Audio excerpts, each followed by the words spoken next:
Estudantes, bem-vindos a mais uma aula de História. Sou Jorge Joelho, seu professor. Hoje nós vamos falar sobre a Revolução Cubana, que está completando 62 anos. Essa revolução ela está presente nos nossos noticiários hoje. Não a revolução em si, mas a consequência dessa revolução. Vocês ligando nos noticiários, ou até mesmo no smartphone de vocês, procurando uma notícia aí, né, uma informação noticiária, vocês vão ver Cuba nos noticiários e o que está acontecendo neste país caribenho, do Caribe. A Revolução Cubana foi um movimento armado e guerrilheiro que culminou com a destituição do ditador Fulgêncio Batista de Cuba, no dia 1º de janeiro de 1959, pelo movimento 26 de julho, liderado pelo guerrilheiro revolucionário Fidel Castro. A revolução implantou em Cuba o regime socialista e vinculou a ilha caribenha, política e economicamente, à União Soviética. Vamos entender como ocorreu este processo? Vem comigo. A independência de Cuba foi obtida através de uma guerra entre os Estados Unidos e a Espanha em 1898. Com a derrota espanhola, os Estados Unidos passam a exercer uma influência considerável na ilha.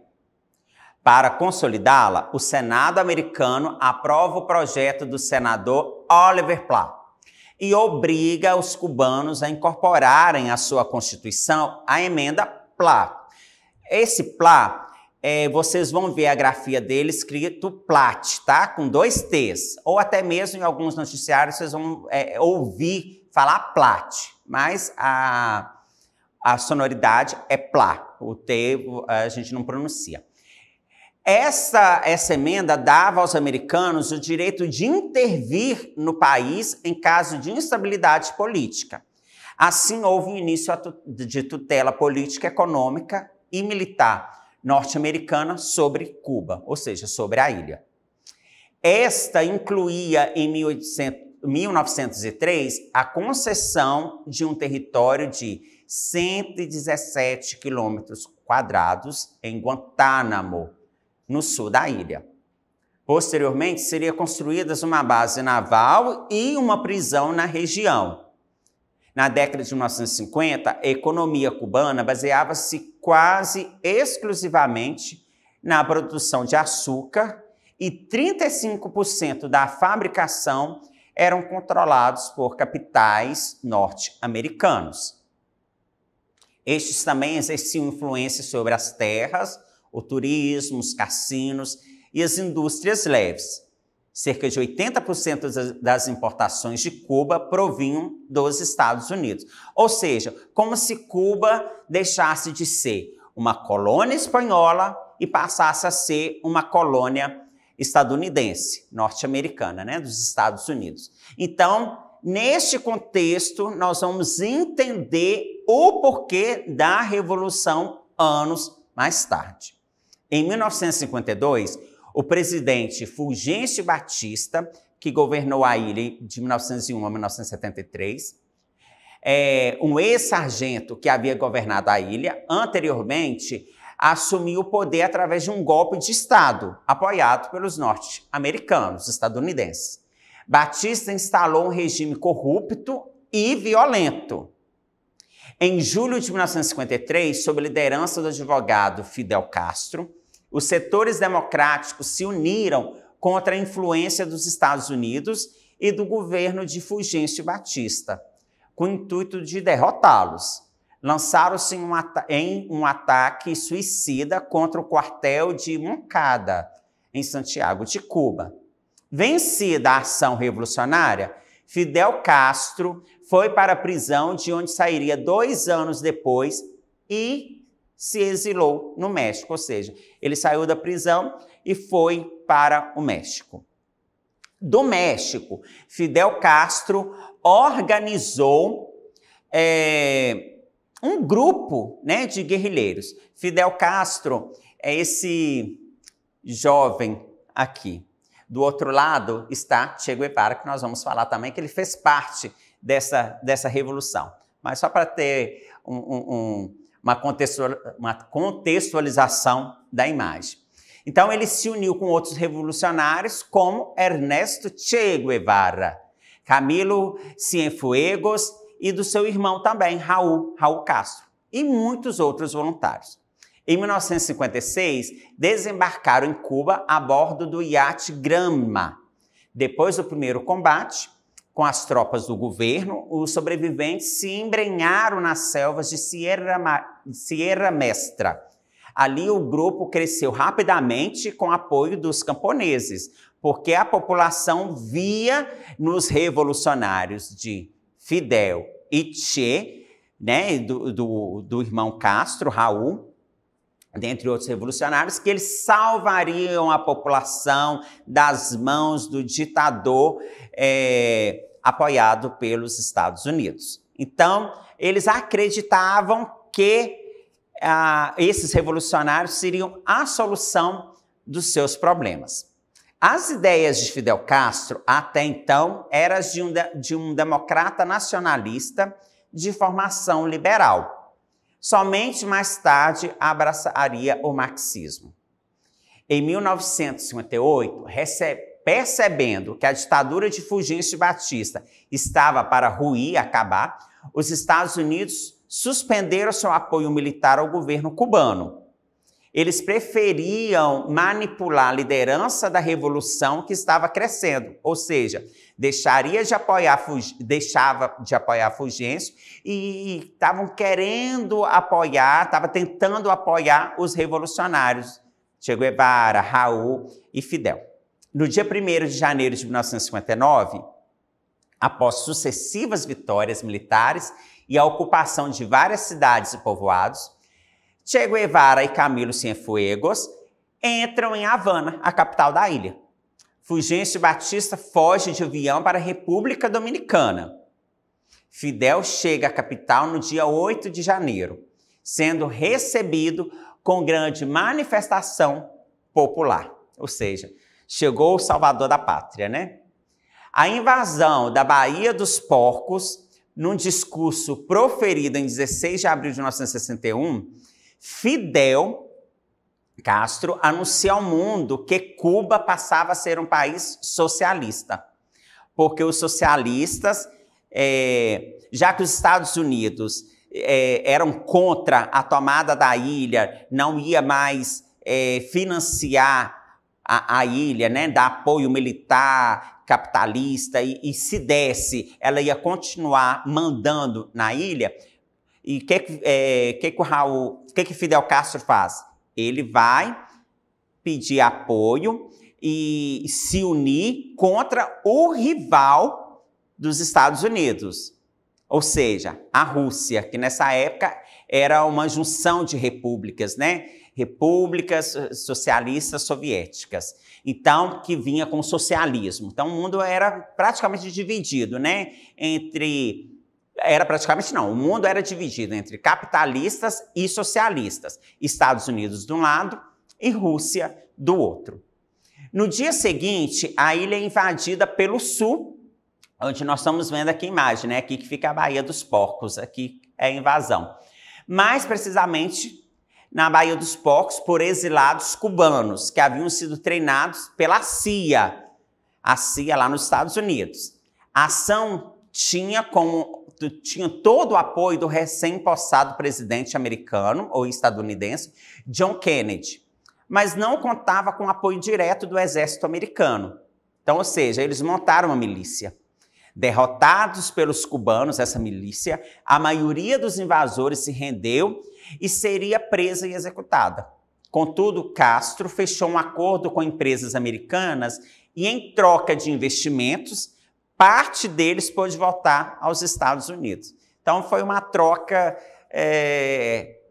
interessantíssima, né? Inteligente. Os cubanos, eles devolveriam as pessoas, né, esses revolucionários, em troca da estatização das empresas estadunidenses que tinham se estabelecido na ilha. Por isso, já entra o socialismo, onde as indústrias ela não tem um dono, todos são donos, toda a população ela é dona, né? Que seria um tipo de também um modelo comunista, né? Social, onde ninguém é dono de nada, o Estado que comanda as coisas. Então, se um tem um carro, a filosofia, se um tem um carro, o outro também tem,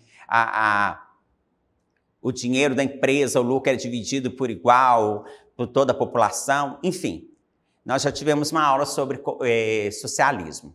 Uma das primeiras medidas do governo revolucionário foi expropriar os bens, como acabei de dizer, de cidadãos americanos e cubanos que deixaram a ilha por causa da Revolução.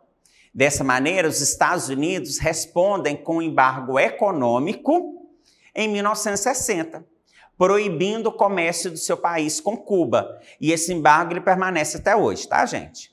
Além disso, certas medidas foram tomadas ao longo dos anos 60, como, em 1961, os Estados Unidos rompem as relações diplomáticas com Cuba. Em 1962, em plena Guerra Fria, onde o mundo era dividido, polarizado, entre capitalista, Estados Unidos, e socialista pelos soviéticos, Cuba é expulsa da Organização dos Estados Americanos, a OEA, sob a acusação de disseminar a subversão pelo continente, ou seja, trazer as propostas socialistas para o continente. Em 1965, Fidel Castro funda o Partido Comunista Cubano, o PCC. Isolada, como nós estamos vendo aqui na imagem, os Estados Unidos aqui, com o tio Sam, ele isola a ilha de Cuba com os embargos, ou seja, ele tenta forçar as barreiras que nenhum país americano pode comercializar. Lembrando, esse embargo permanece até hoje. Então, ele tenta pressionar Cuba, que não pode comprar, não pode vender de ninguém, e com isso eles vão entrar numa crise, numa fome, então vão ceder às propostas estadunidenses. Só que nessa época, a Rússia, com as repúblicas socialistas, está em ascensão, com grande poder, e vão financiar, dar apoio aqui para Cuba. E nós vamos ver uma série de crises. E Cuba entra em crise depois com a dissolução das repúblicas socialistas. Aí também há uma barreira, a Cuba, ela vai deixar, a educação de Cuba, a saúde de Cuba, que estava em ascensão, ela vai começar a despencar, e depois, no final da aula, a gente vai ver algumas coisas sobre isso. Com o sucesso da Revolução, lá em Cuba, a esquerda latino-americana passa a acreditar que seria possível chegar ao poder, ou seja, os comunistas aqui na América. Para os Estados Unidos, a ilha seria uma fonte de problemas e o mais grave seria a crise dos mísseis em 1962. A fim de evitar que o exemplo revolucionário se propagasse, os Estados Unidos vão apoiar uma série de golpes militares no continente para preservar sua influência aqui na América Latina. Isso chegou aqui também no Brasil, tá? Esse apoio dos Estados Unidos. Por sua parte, Che Guevara reorganiza o sistema econômico da ilha e, posteriormente, pedirá a Fidel Castro que o deixe continuar a espalhar os ideais revolucionários pelo mundo. Assim, Che Guevara se dirige à Bolívia, onde é assassinado em 1967. Olha a crise dos mísseis. De um lado, os Estados Unidos, do outro, as repúblicas soviéticas socialistas, Vamos falar o chefe máximo, o comandante máximo era a Rússia. Então, essa crise dos mísseis, a Rússia vai mandar esses mísseis para a ilha. E a ilha de Cuba fica quilômetros, coisa de 1 quilômetro, é muito próximo à Flórida. É chamado de quintal dos Estados Unidos, porque eles conseguem, os cubanos, atravessar esse estreito do mar com botes, né, para tentar sair da repressão cubana, da ditadura cubana, para ganhar liberdade, né, a sonhada democracia nos Estados Unidos. Ganhar também uma independência financeira, crescer na vida, porque a ilha sofre com embargo econômico, não tem como crescer. Então, eles conseguem fazer isso com boias, com pequenas embarcações. É distância mínima. Então, o interesse dos Estados Unidos até hoje pela ilha é pela distância ser mínima e também pelo fator econômico. Vão ser mais pessoas dependentes dos produtos estadunidenses, né? Mais pessoas vão comprar os produtos estadunidenses. Então, mão de obra barata e consumidores. Então, essa era a crise. A Rússia, arqui-inimiga desde aquela época dos Estados Unidos para comandar o mundo, vão colocar os mísseis na ilha, ou seja, bem próximo dos Estados Unidos, e eles vão sofrer essa tensão, quase que o mundo entra na Terceira Guerra Mundial. Posteriormente, Cuba ajudaria países africanos como Angola, Cabo Verde, Guiné, Guiné-Bissau, Etiópia, Congo, Argélia e Beni a fazer independência de suas metrópoles, como nós podemos ver aqui no mapa, todos esses países apontados pela nossa lupa. Agora, notícia fresquinha, notícias de última hora. Em 2016, Fidel Castro falece. Não tão fresquinha, né? Mas nós vamos entender o contexto, que são nos noticiários. Fidel foi o primeiro ministro de Cuba de 59 a 76 e de 76 a 2008 foi presidente do país, sendo sucedido pelo seu irmão Raul Castro. Aí aqui atrás na imagem tem os dois irmãos. Tem o Raul e Fidel. Biden retoma, que é o presidente atual dos Estados Unidos, retoma o projeto de fechamento da prisão de Guantánamo. Lembra daquela que nós falamos sobre os 117 quilômetros quadrados? Nós vamos ver as imagens das últimas notícias. Essas notícias que são fresquinhas de julho agora de 2021. O fechamento, né, o governo de Cuba, ele prende 80 manifestantes em protestos históricos contra o regime. Milhares saem às ruas de cidades cubanas em protestos contra a ditadura lá em Cuba, a ditadura cubana.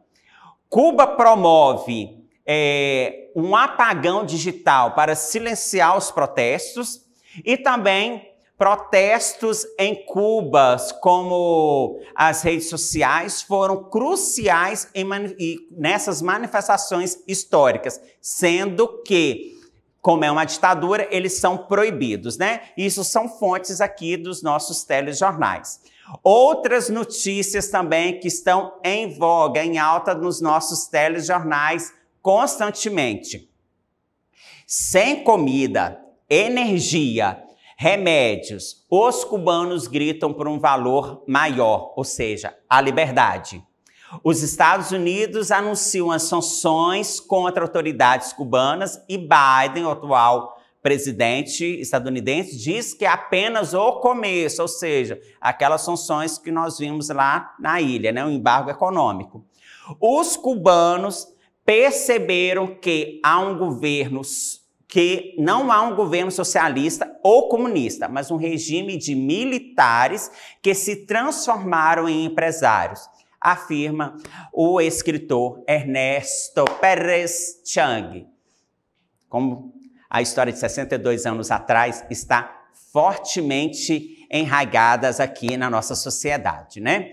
Barack Obama, em 2009, ele tinha uma promessa, né? Era uma promessa de campanha de fechar a Guantánamo, né? A prisão em Guantánamo. Local esse da prisão chegou a abrigar 680 presos, muitos sem acusação ou julgamento.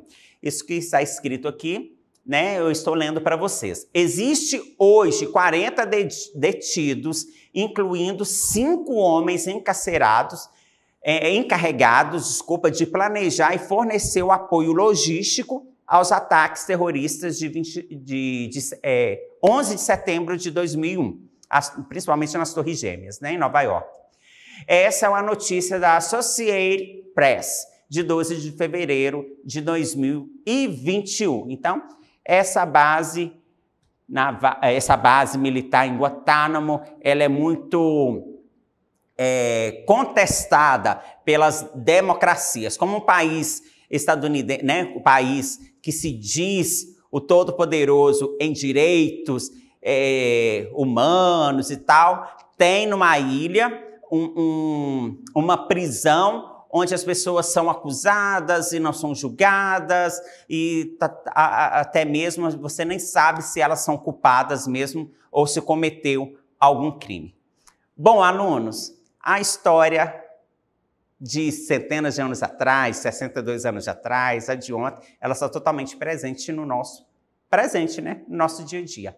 Para acessar, estudantes, as nossas atividades, essa aula também na plataforma SMED-TV, aponte a câmera do seu celular para a imagem aqui do lado, né? Que aparece aqui do lado da TV, da sua tela, a imagem do QR Code.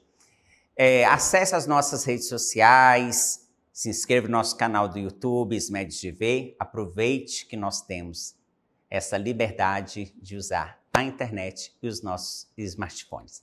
Até a próxima aula. Aguardo vocês, hein?